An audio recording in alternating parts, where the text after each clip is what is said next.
Hello students, कैसे हैं आप। उम्मीद करता हूँ आप अच्छे होंगे, हेल्दी होंगे और अपनी पढ़ाई अच्छे से कर रहे होंगे।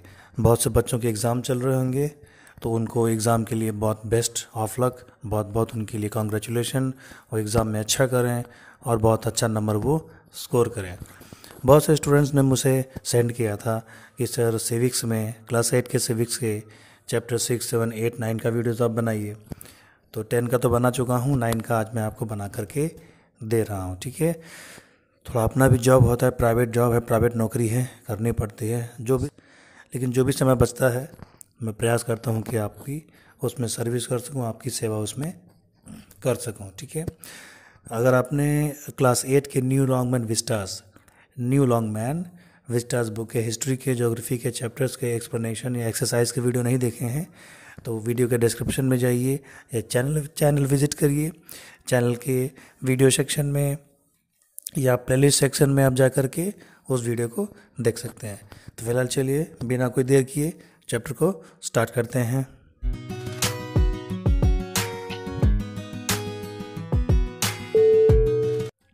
चैप्टर नंबर 9 का आपका नाम है economic presence of the government.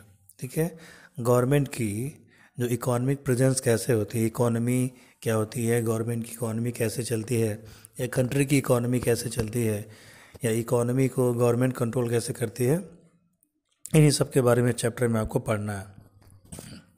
तो यहाँ शुरुआत में ही बताया जा रहा है कि जैसे ही आपका इंडिया इंडिपेंडेंट हुआ, इंडिया फ्री हुआ, ब्रिटेन ने आज़ाद किया। ठीक है, हमने लड़ाई लड़ करके अपना फ्रीडम छीना, हम जैसे फ्री हुए तो फ्री होने के बाद से एक नई शुरुआत हुई। चूँकि ब्रिटेन ने, ईस्ट इंडिया कंपनी ने, ठीक है, हमारी रिसोर्सेज को इतना यूटिलाइज़ कर लिया था और हमें इतना गरीब कंट्री बना के छोड़ दिया था। तो नई शुरुआत करनी थी, तो कंट्री को भाई डेवलपमेंट कैसे किया जाए, सोशल लेवल पर डेवलपमेंट चाहिए, इकोनॉमिक लेवल पर डेवलपमेंट चाहिए। ठीक है, तो इसके लिए बहुत सारे नियम कानून बनाए गए, बहुत सारे प्रयास किए गए, बहुत सारे एफर्ट किए गए। तो किसी कंट्री की जो इकोनॉमिक डेवलपमेंट होती है, इकोनॉमी का मतलब होता है अर्थव्यवस्था। अर्थव्यवस्था का मतलब कि कंट्री में कितना रुपया आ रहा है, कितना रुपया जा रहा है। ठीक है, कंट्री में जितना पैसा रहेगा उतना ही कंट्री खर्च कर सकती है, उतना ही अपने लोगों पे खर्च कर सकती है। तो इनकम और एक्सपेंडिचर की बात है। ठीक है, इनकम, एक कंट्री की इनकम क्या है, ठीक है, उसकी बात यहाँ पे होती है। और भी इसमें बहुत कुछ होता है। तो ह्यूमन रिसोर्सेज पे डिपेंड करता है, नेचुरल रिसोर्सेज पे डिपेंड करता है। ह्यूमन रिसोर्सेज का मतलब कि सपोज कर लीजिए किसी कंट्री के लोग टेक्निकल हैंड हैं, पॉलिटेक्निक किए हैं, आईटीआई किए हैं, ठीक है, ट्रेंड हैं, काम धंधा सीखे हुए हैं, पढ़े लिखे हैं, ठीक है, उनको कंप्यूटर आता है, कंप्यूटर एक्सपर्ट हैं, सॉफ्टवेयर इंजीनियर हैं, बीटेक हैं, एमटेक हैं, डॉक्टर हैं। इस प्रकार के लोग जो होते हैं वो कंट्री के डेवलपमेंट में अपना योगदान देते हैं, तरक्की में अपना हिस्सा देते हैं, क्योंकि ऐसे लोग डायरेक्ट पब्लिक सेवा में रहते हैं और वो टैक्स पे करते हैं। जो टैक्स पे करते हैं भाई, कंट्री का, सरकार का कोई अपना पैसा तो होता नहीं है। पब्लिक से जो भी टैक्स लिया जाता है, टैक्स वसूला जाता है, वही पैसा जो है कि सरकार का पैसा होता है। गवर्नमेंट के पास कोई अपना पैसा नहीं होता है, कंट्री का पैसा, गवर्नमेंट का पैसा। ठीक है, लोगों का पैसा, सरकार का पैसा। और गवर्नमेंट का जो सबसे बड़ा इनकम होता है वो टैक्स होता है। ठीक है, जितने भी टैक्स लिए जाते हैं, जितने भी प्रकार के टैक्स लिए जाते हैं, उन्हीं से गवर्नमेंट की इनकम होती है। तो किसी कंट्री में जितने ज़्यादा टैक्स देने वाले लोग रहेंगे, ठीक है, उतनी ही वो कंट्री तरक्की करती है। तो ह्यूमन रिसोर्सेज हो गया, नेचुरल रिसोर्सेज हो गया। जो हमारे यहाँ का नेचुरल रिसोर्स है, जैसे एयर है, सनलाइट है, पेट्रोलियम है, नेचुरल गैस है, ठीक है, सॉइल है, एग्रीकल्चर, इसी प्रकार की चीज़ें। उसके बाद सब physical capital and technology. Physical capital का मतलब होता है वही मेहनत और रुपये पैसे से मतलब है, और टेक्नोलॉजी। तो अपना जो इंडिया है वो टेक्नोलॉजी में भी पूरी तरीके से डिपेंड नहीं है। बाकी चीज़ें तो हमारे पास हैं और हम उसको यूटिलाइज भी कर रहे हैं, लेकिन हम अभी भी टेक्नोलॉजी में कम्प्लीटली इंडिपेंडेंट नहीं हुए हैं। अभी भी हम टेक्नोलॉजी के लिए दूसरे देशों से हेल्प लेते हैं और दूसरे देशों के हेल्प से हम अपना काम करते हैं। तो इसके लिए भाई अब टेक्नोलॉजी के लिए, फिज़िकल कैपिटल के लिए, ह्यूमन रिसोर्सेज के लिए एजुकेशन सबसे ज़रूरी है।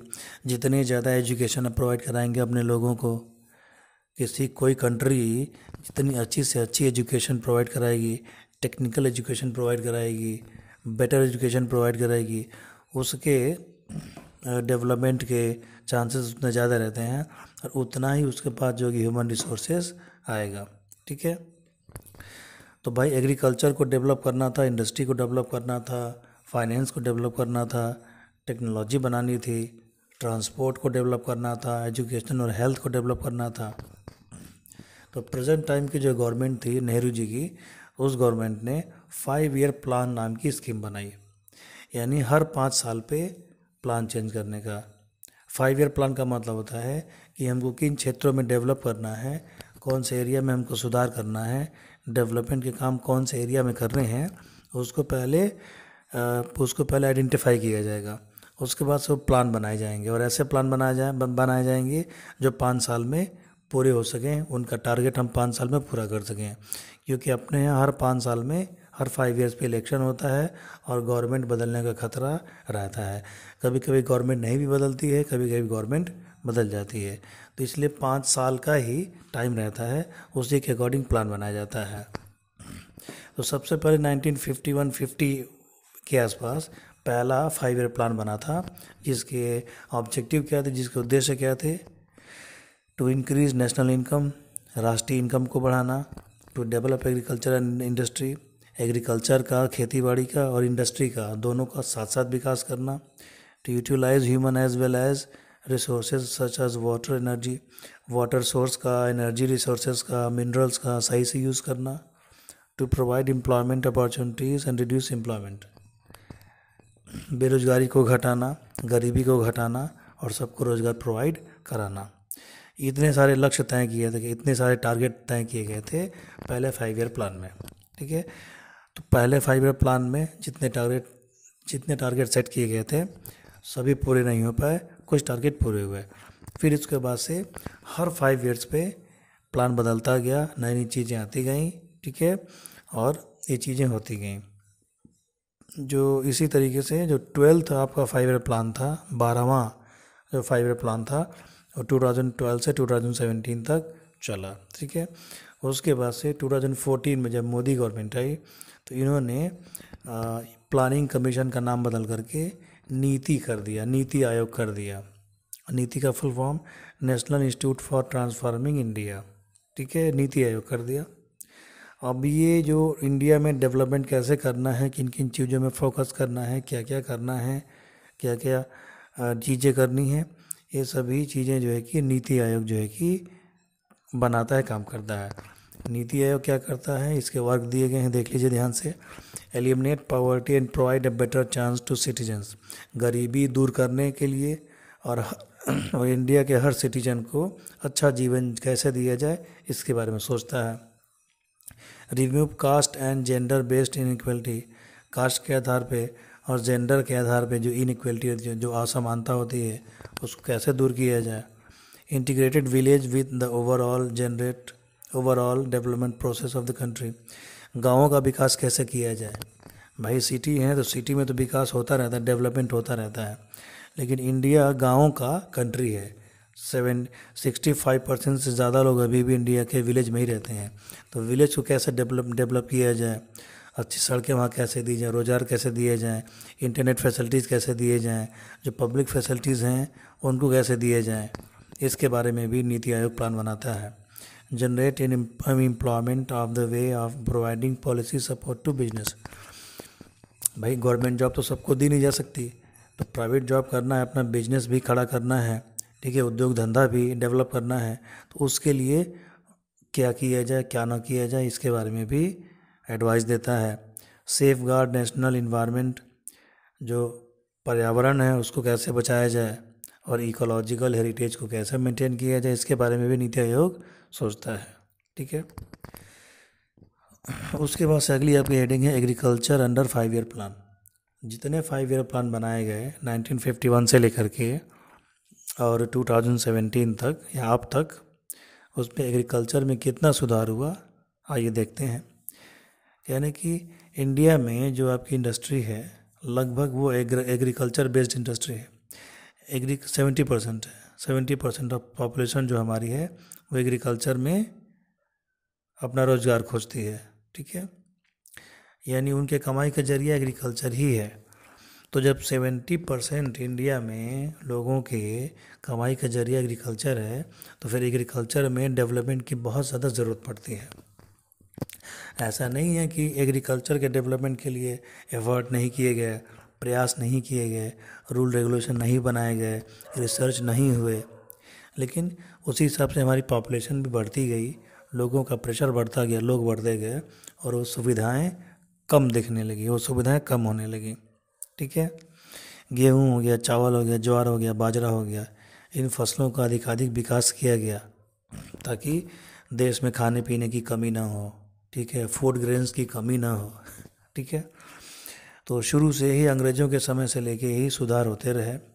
एग्रेरियन रिफॉर्म्स क्या क्या हुए? The zamindari system which had been the source of much exploitation, जो लैंडलॉर्ड का सिस्टम था, ज़मींदारी का सिस्टम था। ज़मींदारी सिस्टम आप ऐसे समझ लीजिए कि एक आदमी के पास बहुत ज़्यादा ज़मीन हो। ठीक है, 20 एकड़, 50 एकड़, 40 एकड़ ज़मीन हो। तो ज़मींदारी सिस्टम की शुरुआत अंग्रेज़ों ने की थी। ठीक है, तो 1954 में इस नियम को हटा दिया गया और ज़मींदारों के कब्जे से जो ज़मीनें फ्री कराई गई उनको गरीबों में डिस्ट्रीब्यूट किया गया। Tenant peasants were given the ownership of land against reasonable payments from zamindar so that they had no more initiative to increase the agriculture production. तो छोटे छोटे जो आपके थे किसान थे, जिनकी ज़मीनें छोटी छोटी थीं, उनकी जोत बड़ी की गई, उनके ज़मीन का आकार बढ़ाया गया, चकबंदी लागू किया गया। The tracts of land lying fallow were allotted to landless farmers, जो लैंडलेस फार्मर थे, जो केवल मजदूरी का काम करते थे, उनको ज़मीन दी गई, खेत दिए गए, उनको फील्ड दिए गए। Tractor, fertiliser and better scientific methods have been introduced. Tractor, fertiliser और साइंटिफिक मेथड से खेती कैसे की जाती है, नए नए तरीक़ों से खेती कैसे की जाए, इसके बारे में भी बताया गया, सुधार किया गया, रिसर्च किया गया। Loan, marketing facilities, farming know how yielding varieties. अच्छा, खेती किसानी करने में पैसा लगता है, रुपया पैसा खर्च होता है, तो किसानों को सस्ते दामों में लोन अवेलेबल कैसे कराया जाए। ठीक है, लोन अवेलेबल कराया गया।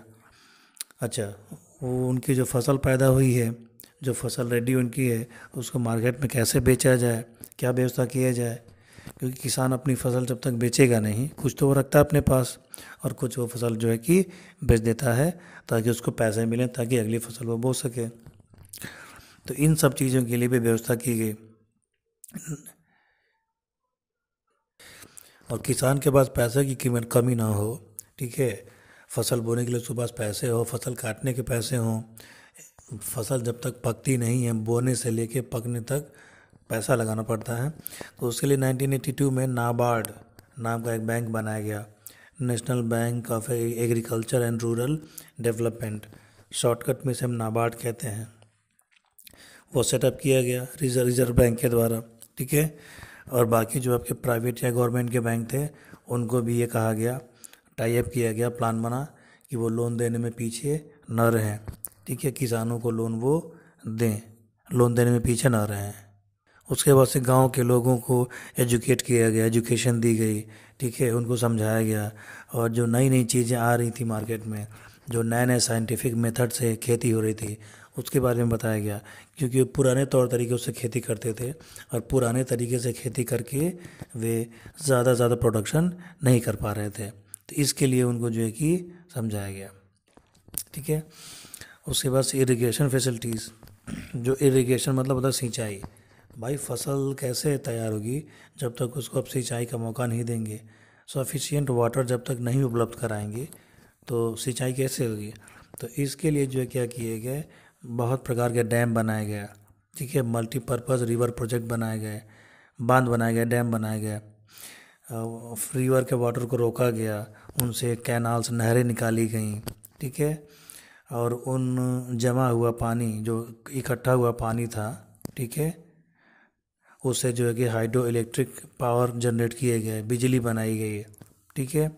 और पानी को नहरों के द्वारा जहाँ जहाँ वाटर की स्कार्सिटी थी, जहाँ जहाँ पानी कम था, जैसे राजस्थान के इलाकों में, राजस्थान वगैरह इलाकों में, गुजरात वगैरह के इलाकों में जहाँ बारिश कम होती थी, जहाँ नदियाँ कम थीं, तो नहरों के द्वारा पानी वहाँ तक जो है कि पहुँचाया गया। और आज का राजस्थान में भी अच्छी खासी खेती आपकी हो जाती है, ठीक है। बहुत सारी नहरों का निर्माण किया गया, बहुत सारे डैम बनाए गए, ठीक है, काफ़ी वर्क किया गया। और उसके बाद से प्रोडक्शन कैसे बढ़ाया जाए, इसके लिए ग्रीन रेवोल्यूशन लाया गया।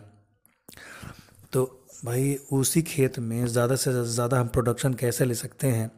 हुआ ये था कि 1970 से पहले, 75 से पहले अपने देश में जो गेहूं चावल पैदा होता था वो यहीं के लोगों को खाने के लिए सफिशिएंट नहीं होता था। हमें अमेरिका से और बाकी देशों से गेहूं चावल मंगवाने पड़ते थे। अब इस समय ये बात आप सुनेंगे तो आपको हंसी आएगी कि सर हमारी ये क्या बात कर रहे हैं। आज तो पूरा हमको खाने को मिलता है, गेहूं चावल चना मटर जो चाहे वो मिल जाता है और सफिशिएंट अमाउंट में मिल जाता है। लेकिन 70 से पहले ये सब चीज़ें नहीं थी, ठीक है। ज़मीन हमारे पास ज़्यादा थी लेकिन हमारी खेती करने का जो टेक्निक थी वो पुरानी थी, नए नए इनोवेशन हमने नहीं अपनाए थे और हम पुराने तौर तरीक़ों से खेती कर रहे थे, ठीक है। तो उसमें डॉक्टर एस स्वामीनाथन थे, उन्होंने एक ऐसे प्रकार के बीज बनाए जो कि विपरीत मौसम में भी, ठीक है, वो जल्दी सड़ता गलता नहीं था, वो बीज वो जल्दी ग्रो भी हो जाता था। तो पंजाब में, हरियाणा में, उत्तर प्रदेश में, पश्चिम बंगाल में, ये 4 जो स्टेट थे इसमें गेहूं और चावल की अच्छी खासी खेती जो है कि होने लगी, जम के पैदावार हुई। और 75 के बाद से धीरे धीरे हमारा जो कंट्री है तो अनाज के मामले में इंडिपेंडेंट हो गया।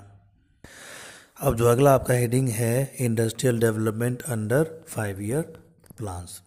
भाई तो इस जब 5 ईयर्स प्लान्स बनाए गए तो अभी तक आपने देखा था एग्रीकल्चर कैसे डेवलप हुआ, बाकी चीज़ें कैसे डेवलप हुई। अभी देखना कि भाई इंडस्ट्रियल डेवलपमेंट कैसे हुआ, उद्योग धंधे हमारे देश में कैसे इतने आगे बढ़े, हर प्रकार के उद्योग धंधे कैसे आए, किस लिए आए, पहले कौन से उद्योग धंधे थे और इस समय कौन से उद्योग धंधे हैं, बीच में कौन से उद्योग धंधे थे। तो हमारे यहाँ जो शुरू से जो उद्योग धंधा था, ठीक है, वो हैंडलूम सेक्टर था। हाथों से सामान हमारे यहाँ बनाए जाते थे और लोकल मार्केट में बिकते थे। जब अंग्रेज आए तो उन्होंने यहाँ से रॉ मटेरियल इकट्ठा किया और विदेशों से फैक्ट्रियाँ लेके आए, यहाँ लगाई, यहाँ से सामान उगाते थे, यहीं के फैक्ट्री में बनाते थे और हम ही को महंगे दामों में बेचते थे। यहाँ उनको सस्ते दाम में चीज़ें बन जाती थीं, विदेश ले जाके वो महंगे दामों में बेचते थे। तो प्लानिंग कमीशन ने इसकी भी व्यवस्था की। तो पहले जो 5 ईयर प्लान बना उसमें इंडस्ट्री को उतना ध्यान तो नहीं दिया जा सका। सेकंड वाले में जो हैवी इंडस्ट्री हमारे यहाँ थी, जैसे स्टील इंडस्ट्री, ठीक है, कोयला इंडस्ट्री, ठीक है, ये सब चीज़ें धीरे धीरे लगने लगे। लार्ज स्केल जो आपकी इंडस्ट्री है वो खुलने लगी, ठीक है। और धीरे धीरे करते करते काफ़ी डेवलपमेंट किया गया, ठीक है। इलेक्ट्रिसिटी डिपार्टमेंट, बिजली विभाग, हैवी मटेरियल हो गया, ठीक है, स्टील बनाना हो गया, इलेक्ट्रिकल प्रोडक्ट बनाना हो गया, सॉफ्टवेयर हो गया, हर चीज़ें धीरे धीरे हमारे यहाँ बनने लगी, ठीक है। केमिकल इंडस्ट्री हो गया, टेक्सटाइल इंडस्ट्री हो गया, शुगर इंडस्ट्री हो गया, ठीक है, टेलीविज़न इंडस्ट्री हो गया, रेडियो हो गया, वॉचेज़ हो गए, धीरे धीरे सारी चीज़ें हमारे यहाँ बनने लगी। अब एक चीज़ आपका आता है कि पब्लिक सेक्टर और प्राइवेट सेक्टर। भाई पब्लिक सेक्टर वो होता है, ठीक है, ठीक है, जो गवर्नमेंट के हाथ में होता है। ऐसी कोई कंपनी हो जिस पे गवर्नमेंट का कब्जा हो, ठीक है, उस कंपनी का गवर्नमेंट अगर ऑपरेट कर रही हो तो उसे पब्लिक सेक्टर कहेंगे, ठीक है। और ऐसी कोई कंपनी हो जो प्राइवेट हो, जिसका मालिक कोई आदमी हो, सरकार से उसका कोई लेना देना ना हो, तो ऐसे इंडस्ट्रीज़ को हम क्या कहते हैं, प्राइवेट सेक्टर कहते हैं, ठीक है। अब आते हैं पब्लिक सेक्टर पे। हमारे यहाँ कुछ पब्लिक सेक्टर की भी कंपनियाँ हैं, कुछ गवर्नमेंट कंपनियाँ भी हैं, जैसे भारत हैवी इलेक्ट्रिकल लिमिटेड, भेल, ठीक है। ये आपकी भेल जो है, ठीक है, ये हैवी इलेक्ट्रिकल चीज़ें बनाती है।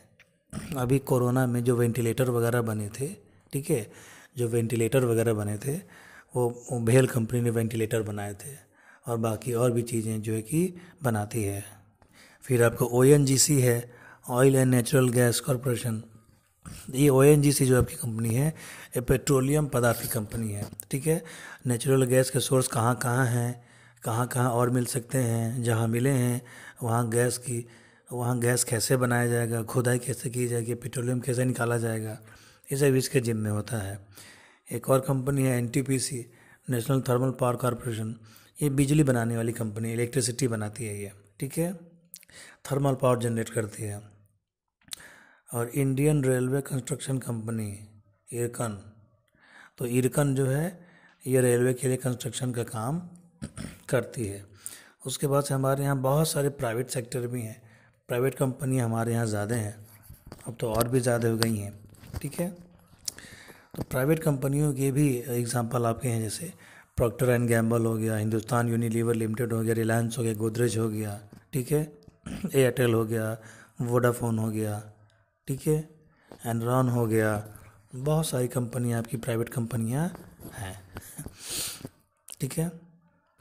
दोस्तों वीडियो लंबा है और चैप्टर काफ़ी लंबा है, तो वीडियो भी लंबा आपका बनेगा, इसलिए मैं चाहता हूँ कि इसे 2 पार्ट में बनाया जाए। आराम से आप एक एक चीज़ को पढ़ें समझें, और अगर आपको कोई चीज़ नहीं समझ में आती है तो कमेंट करें, क्वेश्चन पूछें, ठीक है। और दोस्तों जिस एरिया में मैं रहता हूँ, ठीक है, वो एरिया में नेट थोड़ा अच्छा चलता नहीं है, नेट की काफ़ी प्रॉब्लम है। छत वगैरह पे जाना पड़ता है अपलोड करने के लिए, डाउनलोड करने के लिए, ठीक है। नीचे बस केवल बात ही हो, अंदर केवल बात ही हो पाती है। तो मेरा बहुत दिन से ये मन है कि मैं आपके साथ लाइव क्लास लूँ, लाइव सेशन लूँ, और आपके जो भी क्वेश्चंस हैं, जो भी दिक्कतें हैं, उसको मैं लाइव आकर के सॉल्व करूँ, ठीक है। आप कमेंट करें, मैं आपके कमेंट देख सकूँ, और तुरंत कमेंट देकर मैं रिप्लाई कर सकूँ। लाइव क्लास चलाने की मैं सोच रहा हूँ, ठीक है। तो सेटअप अभी धीरे धीरे बन रहा है। मेन प्रॉब्लम यहाँ पे है नेट की, ठीक है। आसपास के 4-5 किलोमीटर के एरिया में तो नेट आ गया है, लेकिन अभी मेरे विलेज में नहीं आया हुआ है, ठीक है। हो सकता है कि कुछ दिनों के अंदर आ जाए। तो जब वाईफाई की फैसिलिटी हो जाएगी, अच्छे नेट की फैसिलिटी हो जाएगी, तो ये जो मैं आपको रिकॉर्डेड क्लास दे रहा हूँ, तब मैं लाइव क्लास आपको दिया करूँगा, ठीक है। एक कोई टाइम फिक्स हो जाएगा, 2 दिन पे, 3 दिन पे, या पर डे, उसके हिसाब से लाइव क्लास होता रहेगा। लाइव क्लास में क्या होता है कि मैं पढ़ाऊँगा, आप देखेंगे, ठीक है, और कमेंट्स चलते रहेंगे। मैं आपके कमेंट देख पाऊँगा अपनी स्क्रीन पे, आप मुझे देख पाएंगे, आप मुझे देख पाएंगे, और मैं आपके कमेंट देख पाऊँगा। तुरंत वहाँ कोई चीज़ नहीं समझ में आएगी, ठीक है, तो आप तुरंत पूछेंगे, तुरंत आपको रिप्लाई जो है कि मिल जाएगा, ठीक है। आपका लिखा हुआ मैं देख सकूँगा, मेरा लिखा हुआ आप देख सकेंगे। तो आई होप कि जल्दी से मेरे एरिया में इंटरनेट आए, ठीक है, वो जियो फाइबर या एयरटेल वगैरह का आए, और मैं इस चीज़ को ऑपरेट कर सकूँ। तो आप इसको लाइक कर दीजिएगा, वीडियो को शेयर करिए इसको, और चैनल को सब्सक्राइब किए बिना ना जाइएगा, ठीक है। बहुत जल्द मिलेंगे इसके दूसरे पार्ट के साथ, इसके बाकी बचे हुए हेडिंग्स के साथ। तब तक के लिए जय हिंद, जय भारत।